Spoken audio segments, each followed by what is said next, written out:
Banyak orang sibuk berburu kemuliaan dengan berbagai cara, melalui harta yang ditumpuk, jabatan yang disandang, ataupun ketenaran yang digenggam.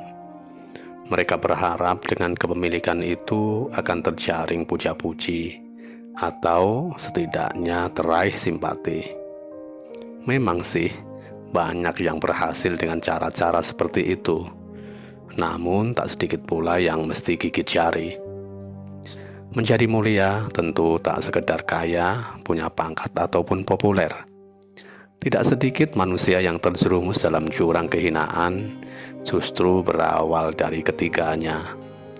Kekayaan, pangkat ataupun ketenaran bisa menjadi pintu kemuliaan bila diraih dengan cara yang mulia dan dipergunakan juga untuk sesuatu yang mulia.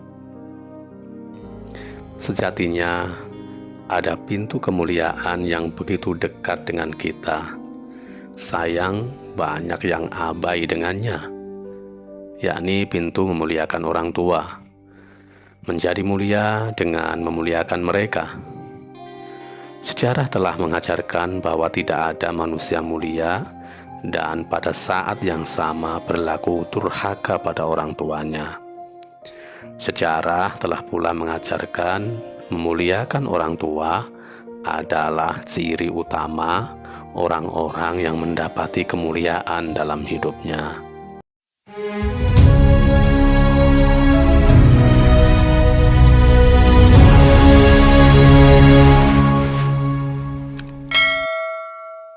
Assalamualaikum sahabat. Jumpa lagi dengan Sakinah Corner, channel yang fokus pada tema-tema pernikahan dan keluarga. Saya awali tema memuliakan orang tua ini dengan sebuah kisah mengenai anak, ibu, dan bunga melati. Mungkin para sahabat pernah mendengar kisah ini atau kisah yang mirip dengan kisah ini. Suatu pagi, seorang ibu tua bercengkrama dengan putrinya di halaman rumah. Putrinya ini baru saja lulus dari sebuah perguruan tinggi. Tiba-tiba sang ibu bertanya pada putrinya tentang salah satu bunga yang tumbuh di pekarangan itu. Sambil menudingkan jari ke arah bunga yang dimaksud, sang ibu bertanya, "Nak, apa nama bunga itu?" "Bunga melati, Bu," jawab si anak. Sang ibu mengangguk-angguk. Namun sejurus kemudian, dia mengulangi pertanyaannya. Si anak menyangka ibunya kurang mendengar jawabannya tadi, lalu menjawab dengan lebih keras, "Itu bunga melati, Bu." Sang ibu agak kaget mendengar suara putrinya yang meninggi. Namun tak berapa lama dia bertanya lagi dengan pertanyaan yang sama. Si anak menyangka ibunya mulai bermasalah dengan indera pendengaran. Lalu dia menjawab dengan lebih kuat, "Bunga melati." Sang ibu terdiam seketika. Namun tak lama kemudian sang ibu kembali mengulangi pertanyaannya hingga membuat si anak jengah dan menjawab dengan nada kesal, "Itu bunga melati, Bu." Dan saat dia melihat sang ibu hendak membuka mulut dan mengajukan pertanyaan lagi, hilanglah kesabarannya. "Ibu, saya tak tahu ibu paham atau tidak, tapi sudah 5 kali ibu bertanya soal yang sama, dan saya pun sudah menjawabnya. Apa sebenarnya yang ibu mau?" "Itu bunga melati." "Bunga melati, Bu," kata si anak dengan nada begitu marah. Mendengar ucapan putrinya, sang ibu hanya diam, lalu bangun menuju ke dalam rumah, meninggalkan si anak yang kebingungan. Sesaat kemudian, sang ibu keluar lagi dengan sesuatu di tangan. Dia berikan benda itu kepada anaknya yang masih geram. Diperlihatkannya sebuah diari lama. "Coba kau baca apa yang pernah ibu tulis di dalam diari ini," pinta sang ibu. Si anak pun membaca pada paragraf yang ditunjukkan sang ibu. "Hari ini aku di halaman melayani putriku yang genap berusia 5 tahun. Tiba-tiba anakku menunjuk salah satu bunga yang memang banyak kami tanam di halaman itu. Anakku terus menunjuk ke arah bunga itu dan bertanya, "Ibu, apa itu?" Dan aku pun menjawab, "Bunga melati, Nak." Putri kecilku itu terus bertanya dengan pertanyaan yang sama. Hingga 25 kali aku menjawabnya, juga dengan jawaban yang sama. Demi cinta dan rasa peduli, aku tak keberatan sedikit pun menjawab pertanyaannya. Aku berharap ini menjadi pembelajaran yang berharga untuk anakku suatu ketika. Setelah selesai membaca paragraf tersebut, si anak mengangkat muka memandang wajah sang ibu yang kelihatan sayu. Sang ibu dengan perlahan berkata, "Hari ini ibu baru bertanya kepadamu soal yang sama sebanyak 5 kali. Kau sudah tak berkenan dan tampak begitu gusar." Sahabat, apa pesan yang bisa kita peroleh dari kisah ini? Kasih ibu sepanjang jalan, kasih anak sepanjang galah. Begitu kata peribahasa. Kasih sayang orang tua, terlebih ibu, tak terbatas waktu. Mereka akan lakukan apa saja demi kebaikan dan kebahagiaan anak.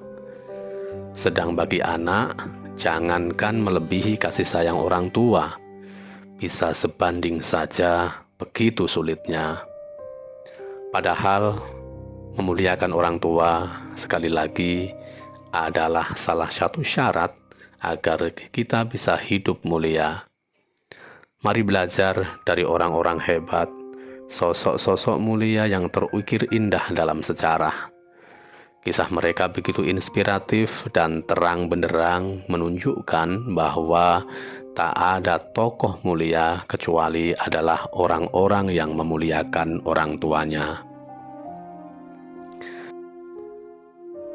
Mari belajar pada Usamah bin Zaid, Panglima Islam termuda sekaligus Panglima terakhir yang ditunjuk langsung oleh Rasulullah. Pada masa pemerintahan Utsman bin Affan, harga sebuah pohon kurma mencapai 1.000 dirham. Meskipun demikian, Usamah bin Zaid membeli sebatang pohon kurma, lalu memotong dan mengambil jamarnya, yakni bagian batang kurma yang berwarna putih yang berada di jantung pohon kurma. Jamar tersebut lantas ia suguhkan kepada ibunya. Melihat tindakan Usamah, banyak orang bertanya-tanya, "Mengapa engkau berbuat demikian? Padahal engkau tahu harga satu pohon kurma itu 1.000 dirham." Usamah menjawab, "Karena ibuku meminta jamar pohon kurma, dan tidaklah ibuku meminta sesuatu kepadaku, kecuali pasti kuberikan." Mari belajar pula pada Iyas bin Muawiyah al-Muzani. Dia adalah seorang qadhi yang tinggal di Basrah, terkenal dalam lembar-lembar sejarah dengan kecerdasan dan kemuliaannya. Saat ibunya meninggal, Iyas bin Muawiyah al-Muzani ini menangis. Saat ditanya, "Mengapa engkau menangis?" Dia menjawab, "Aku punya 2 pintu yang terbuka untuk ke surga, dan salah satunya telah tertutup." Betapa luhurnya akhlak seorang Iyas bin Muawiyah yang mengibaratkan orang tua, dalam hal ini ibu, seperti pintu menuju surga.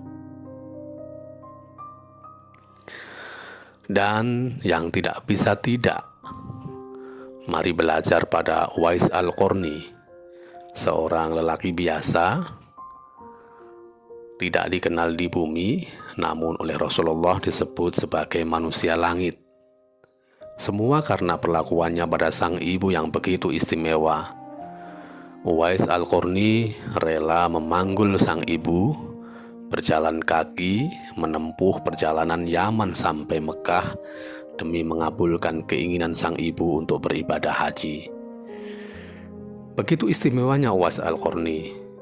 Sosok yang belum pernah bertemu langsung dengan Rasulullah itu Hingga Rasulullah dalam sebuah hadis yang diriwayatkan Imam Ahmad bersabda, "Suatu ketika apabila kalian bertemu dengan dia, mintalah doa dan istighfarnya. Dia adalah penghuni langit, bukan penghuni bumi." Telah jelas sekarang di hadapan kita, memuliakan orang tua adalah jalan menuju kemuliaan hidup kita. Menyakiti mereka adalah kehancuran kita. Bukankah Nabi telah bersabda, "Ridallah fi ridha walidain, wa sukhtullah fi sukhtil walidain." Ridha Allah ada pada ridha kedua orang tua, dan murka Allah ada pada murka mereka. Itu kenapa mari song-song ridha mereka dan jauhi murkanya.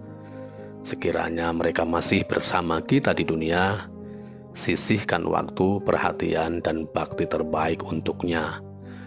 Tak lupa juga lantunkan doa-doa kepada Allah. Semoga Allah senantiasa merahmati, menyayangi sebagaimana mereka menyayangi kita saat kita masih kecil. Andai salah satu atau bahkan keduanya telah menghadapnya, senantiasa mendoakan dan berjuang menjadi putra-putrinya yang soleh agar mereka bahagia di sisinya. Jangan sia-siakan pintu surga itu. Jangan pernah kita menyesal karena belum pernah memasukinya. Tetap tersenyum, tetap happy, jangan lupa bahagia.